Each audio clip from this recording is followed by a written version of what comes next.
So I was at Everton against Arsenal at the weekend. Big win for Arsenal, 1-0 after Man City had gone top briefly by beating West Ham at the Etihad. So it was a big moment for Arsenal to prove their mettle, I guess, in the title race. And also a big moment for Viktor Gyökeres, who scored the winning goal from the penalty spot. That was his first goal since the beginning of November. Now, obviously, he was Arsenal's big summer signing, the guy that was signed to score the goals to win the Premier League title. Hasn't quite done that yet. So, James, you wrote about Gyökeres last week, and I think it's fair to say that there's one or two doubts about Gyökeres' his time so far at Arsenal, shall we say? Yeah, there are, and I think it might be time to just look at him a little bit differently. He was billed as the man who was going to come in to score the goals to win the Premier League. That he was the big nine. He was the man. Mikel Arteta played up to this. I was on their pre-season tour to Singapore and Hong Kong, and they were talking a lot about this guy's got the aura. He's the man. We've not had a proper number 9 for years. Here he is. The big man's in town. It was all about him, and it was all about how they were going to slightly change the way they play. They were going to be more direct. They acknowledged that he is not a player who's going to come link the play like a Havertz or a Mikel Merino, as he's been playing in that sort of makeshift striker's role. This is a guy who plays on the shoulder of the last defender. He needs the ball in behind. He plays in the width of the penalty box, no wider. Don't think about channels, all of that. This is who he is, and we will change to accommodate him. And I think where Arsenal are at the moment is they're caught between the team they were planning to be in pre-season and the team they were last season. And the team they were last season had, particularly in the second half of the season because of the injuries, they had Merino up front. They had that guy who was linking the play and would bring the other attackers into it. And when they've tried to play with Gyökeres as their 9 and be more direct and try and be this sort of new version of Arsenal, it hasn't worked. And there's a number of reasons for that. Gyökeres has not had a great pre-season. He's had he's just not been in form himself. The team has not been playing particularly well. And they've not really had that sort of attacking cohesion and that rhythm in the final third. And so because Gyökeres, of course, has also picked up an injury, they've kind of had to go back to Merino with Havertz being out. Gabriel Jesus taking a long time to come back from his injury. He's obviously back in the squad now. That they've sort of got themselves to the top of the league and then got clear at the top of the league, playing as they had done last season by accident rather than design. And now everybody's fit again. Jesus is back, Havertz is back in the next couple of weeks. Mikel Merino is obviously available along with Gyökeres. This is the point at which they have to make a decision. Are they going to continue to try and see this through and risk being at the top of the table? Or are they going to think, do you know what? We're going to do what's got us here. And that's not to have Gyökeres as the main man who everything goes through. Can I just play the kind of the case of the defence of Gyökeres a little bit? Now, everyone talks about Alexander Isak's disrupted summer. Basically, when striking Newcastle didn't train. Viktor Gyökeres had a very disruptive time at Sporting Lisbon as well. He flew out, to the Far East with Arsenal on the pre-season tour when he probably wasn't fit or ready to do so. And he's never really had the chance to catch up on his fitness. So, first of all, is he still paying a price for that difficult summer? And secondly, do we not? I mean, I was at Newcastle when they played against. I think he played against Dan Burn, Sven Botman, and Fabian Schär, and then Malik Chow came on. It was like Land of the Giants, and he took a battering that day, but he put such a shift for the team that contribution helped Arsenal win. So are we kind of misjudging him a little bit because he's not what we expect him to be, and he's still not fully fit from the summer that he had? Yeah, yes, there's a lot of mitigation, and this is why I say I think we need to look at him slightly differently. I just don't see him being the goal-a-game 9 to win you the league. I think what he is a very, very good option in rotation with the other 2 or 3 that we've discussed, Havertz, Jesus and Mikel Merino. And it will be a kind of horses for courses element to it. So that's where I think we need to just shift our perceptions of Gyökeres a little bit. And you're right about pre-season. It was a slightly strange situation. I think, the first sort of few days of that tour, well, look, they expected to have him on the tour from the get-go. They didn't because the conversations with Sporting Lisbon dragged on. I know that even the night before they announced the deal, they were still having issues, 1 or 2 finer points they were negotiating back and forth with Sporting. So it had become quite protracted at the end. The tour was taking place. They played the first game. Or, you were seeing sort of fans doing the mask, and he wasn't even in the country. everyone was sort of talking about Gyökeres. So they flew him out. He came out for the day they played Newcastle in their second pre-season game. He obviously wasn't in any condition to play. They played that match. The next day they had a recovery session. The following day they then flew 4 hours to Hong Kong. They were there 3 or 4 days, and then they flew back to London. And you can understand, and we actually spoke to him. There was a few of us who spoke to him in Hong Kong. We did a kind of 10-minute sort of round table with him. And you could see, and I don't mean this as a criticism to him, but you could see he was a little bit like, wow, okay, this is, big club, step up. I've been training on my own with, sort of away from everybody else at sport. And I've come Hong Kong's an incredible city, but it's kind of in your face 24/7. The humidity's high, the buildings are tall, you can't see the sky sometimes. The team hotel was absolutely besieged by fans for the whole time that they were there. It was a really intense thing for him to come into. Bearing in mind, on top of all that, he's being billed as, you're the guy. You are the man who's going to come and deliver the first title in 22 years. And I think he's had a real challenge in dealing with all of that, dealing with the scrutiny that comes with that. And he was the guy they chose over Sesko because he was 5 years older. He had a goal a game for 2 years at Sporting Lisbon, and he was the win now signing. There wasn't any margin for error for him. He had to come in and deliver straight away, and he has struggled to do that. And so, and that's not all his fault by any stretch of the imagination. The question is whether he's good enough to translate anything like that record for Sporting into what's obviously a tougher league in England. The early signs, I would say, are mixed on that, but it might not matter. We're talking as if Arsenal have, 5 points off the lead and are sort of hanging on to the coattails of teams above them. They're not. They're top of the table, and they haven't played particularly well for a while. And I've said on this pod a few times, if the attack clicks, it's game over. They'll win the league. But the question is how they make that attack click. Do they persevere with Gyökeres every week, or do they put him in rotation with the others and play a more horses for courses style, which is what I think they should do. Rob, just a bit of a sliding doors question for you. So James just referenced that it was Gyökeres over Sesko. Do you think, obviously because Gyökeres had a relationship with Amorim at Sporting Lisbon, had it gone the other way, had Gyökeres gone to Man United and Sesko to Arsenal, would that have been the better solution for both clubs and both strikers?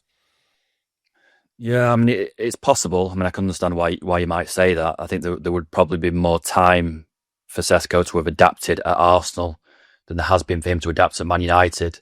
And Sesko might have got, more going through him at Man United than he does at Arsenal.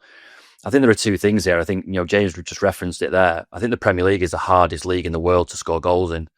And there's an example of Sesko at Villa Park on Sunday where the ball kind of breaks within the first half. He gets his one clear chance of the game, and it's saved by Martinez. It's a good save. Sesko hits the target. In the Bundesliga, he probably gets 3 or 4 of those in the bulk of the games that he plays in. The same with Gyökeres when he plays in Portugal. In the Premier League, you just don't get that. And so your kind of margin for error is greatly reduced. And a lot of strikers are found out in that respect. It's why Erling Haaland's numbers in the Premier League are so unbelievable, because he's carried on that kind of almost goal a game record that he's had anywhere else he's gone. The second thing is is the kind of the fixation with stats. Now, I completely accept that a striker's role in a football team is to score goals, but it's not all about that. I mean, I watched that Arsenal game on Saturday night, and Gyökeres does an awful lot away from the goal that he probably doesn't get the credit for. And there was times in that game where the ball was getting pumped up from Saliba, and he's battling with Tarkowski and Keane. He's trying to hold the ball up. Sometimes it's not coming off, but often it is coming off, and he gets Arsenal higher on the pitch. Arsenal fans probably looking at that, probably not really noticing, but you are helping your team even if you're not finding the net. And I just think that sometimes, I remember doing an interview with Jack Grealish a few years ago where he was moaning about this and basically saying that at City, he could have the best game in the world, in the middle of everything, but not get an assist, not get a goal. And he would look in the paper the next day and he would get 6 out of 10. There are other games that he said he's had, whether he's had the worst game in the world, but he's turned up at the back post twice. He's had 2 tap-ins, scored twice, and he's getting the man of the match announced in the stadium. He just says that doesn't make any kind of sense. So I do feel sorry for Gyökeres a little bit. For Sesko is another one, that there is this mad focus on stats. And it must be tough for someone like Gyökeres, who at Sporting Lisbon, you just said there, was averaging a goal every game, and he's now coming into a league where he's just not getting the volume of chances. And also he's held to this high standard where he's expected to score 20 league goals. Scoring 20 league goals in the Premier League is a massive achievement. And that's why not many people do it. But you're absolutely right, Rob. I mean, that's the thing. There isn't a stat for holding the ball up or giving a platform for your team. I've seen it with Sesko. Sesko has brought that to United. He's brought a centre forward's craft, and I think Gyökeres, the Newcastle game that I referenced, he really did play like an old-fashioned centre forward for his team. But there's no stat for that. It's like it gets on my nerves when people get an assist But the problem is, though, guys, is that if you just take Arsenal in isolation here, they drew, I think it was 13 or 14 league games last year. They don't need someone to hold the ball up. They need someone to put it in the back of the net. And that was kind of, he was supposed to be the guy who would make that difference, and he hasn't been able to do it yet. So that's why in an Arsenal context, he's being judged perhaps a little harsher than otherwise. But again, to me, he does. You're right. He does a lot of work off the ball. He occupies defenders in a way that, Marino, Havertz, they don't move in the same way. Even Gabriel Jesus, their movement is different. So in certain games, he can offer you, a really potent threat and somebody who really can spearhead an attack. But there are other games where he just doesn't look suited, and that's okay. That's fine. But this is why I'm saying I think the perception of him needs to change a little bit. He's not, or at least not yet, the striker who can home and away, he starts, he's your 9, when he's fit, he plays, and he will probably get you a goal. That's not who he is at the moment. And I'm not sure it's who he ever will be, but it's too early to say that. But I think in the context of this season, because of the opportunity that Arsenal have, because the fact that their strikers are now coming back fit, and because of how well they play when he's not in the team, and by that I mean the others kind of come alive a little bit more around him, I don't think that Gyökeres should be the number 9 who starts every game between now and May. I think he's a very good, very viable, credible option in some matches, but not others.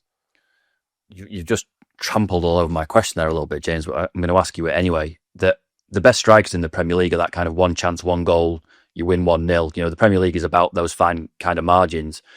If Gyökeres isn't that player right now, and you're kind of suggesting that maybe he hasn't got the quality to ever be that player, does he have a place in the Arsenal squad long term, or is there a danger because of the money that he came in for that in a year's time we may be labelling Gyökeres as a flop and the club are trying to offload him and bring in the next one goal striker? Well, for that to be the case, they'd need to identify somebody who's a better bet than him. And I think that was maybe what we'll come to think about of this window in years to come. The summer window, which is sort of billed as the summer of strikers, that actually, I mean, look, Sesko and Gyökeres, I'm not going to sit here and write the pair off, because particularly Gyökeres obviously had a very, very good record in Sporting. But I don't think clubs were looking at those two and thinking they're absolutely nailed on, guarantee sort of Erling Haaland style successes. You get them, they're going to improve your team. We all probably thought that about Isak because of what he'd done at Newcastle, and that hasn't worked out at Liverpool either. And so there's questions for both of them to answer. Look, if Arsenal win the league, then Gyökeres is a successful signing, right? If he scores 10 goals and they win the title, great. They've won. That's the bigger prize. There's no concern there. And his work rate is great. He's diligent.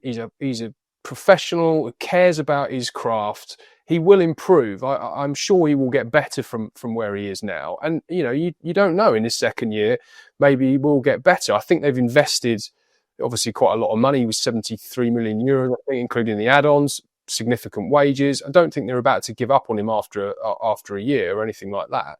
But I just don't think he's going to be the absolute pivotal, sort of title winner signing that he was billed as in the summer. Because I don't think he's clinical enough, and I'm yet to see enough evidence that Arsenal are a better, more dynamic attacking unit when he's in the team. Right, so we're going to all stop being Scrooge about Viktor Gyökeres now. We're going to talk about Christmas, and for the 8th time since 1951, Arsenal are top of the league at Christmas. But on the 7 previous occasions, they haven't won the league. Is that going to change this time? I'll ask Rob first, then James, you can finish off with your gloomy prediction. I need to be cautious because I realise that I've been changing my title winner from week to week. The one worry that I've got for Arsenal is that they haven't got over the line in the last 20 odd years. And there's a stat that I read it over the weekend that in the 6 title-winning years at City under Pep Guardiola, between February and the 1st and the end of the season, they played 95 league games. Of those 95 league games, they've lost 8, and half of those when the title were already secured. That is the kind of relentless form that Guardiola gets out of his City teams when he can smell the title. Now, this is a different City team. They're in a little bit of transition. They've lost a lot of experience, but that is a kind of history Arsenal are battling against. Now, I'm not suggesting that they can't do it, but they haven't done it yet. And until they do, no one's going to know whether they're capable or not. I just think that maybe the relentless nature of what this City team can achieve will be the undoing of Arsenal again. And what has been a great first half of the season for them may not prove to be enough, because City just have that, whatever it is, that intangible quality to go 10, 11, 12 games and win them all on the bounce when it really matters most. Arsenal will have to go a long way to prove that they can actually do that. And that's what defines title winning teams. Yeah. Well, I mean, I agree. It should be Arsenal's year. It should be. They've got the best squad. As you say, they're top at Christmas. They've had the lead. They've really tried, I think, mentally to sort of kick on from last season. Obviously, finishing second 3 years in a row can create this perception that maybe there's a glass ceiling that they're never going to break. I think they've shown signs of being able to move on from that, but we're not going to know until the sort of March, April, time kicks in. The one thing that I think would give me confidence if I was an Arsenal fan would be to say, well, once you get your back four back fit, playing regularly, Gabriel and Saliba obviously at the heart of that defence, you suddenly look at a team that, if it can defend the way that it did in the first part of the season, where it's essentially giving up absolutely nothing, then you don't need your attack to click too much, because 1-0 will be enough. But this is what I've said on this pod all along, is that Arsenal all season really have been playing with these fine margins where the defence has been so good that they've been able to rely on their set-piece prowess. We all know how good they are from dead ball situations, or a moment of quality from one of the many attacking players they've got. And that's been enough, because they're not giving up much at the back. Now, because they've had those injuries of late, and maybe the level of their defending has just dropped a little bit. Arteta alluded to that after the Wolves game, where he talked about some horrible defensive sort of principles that they showed in the final few minutes of that game when they conceded an equaliser and then obviously went on to win it really late on. If that creeps into their game, then you do worry about their mentality and whether the attack-wise they've got enough to sort of outscore every opponent they're going to need to face. But I think if they get everyone fit, then I think they win the league.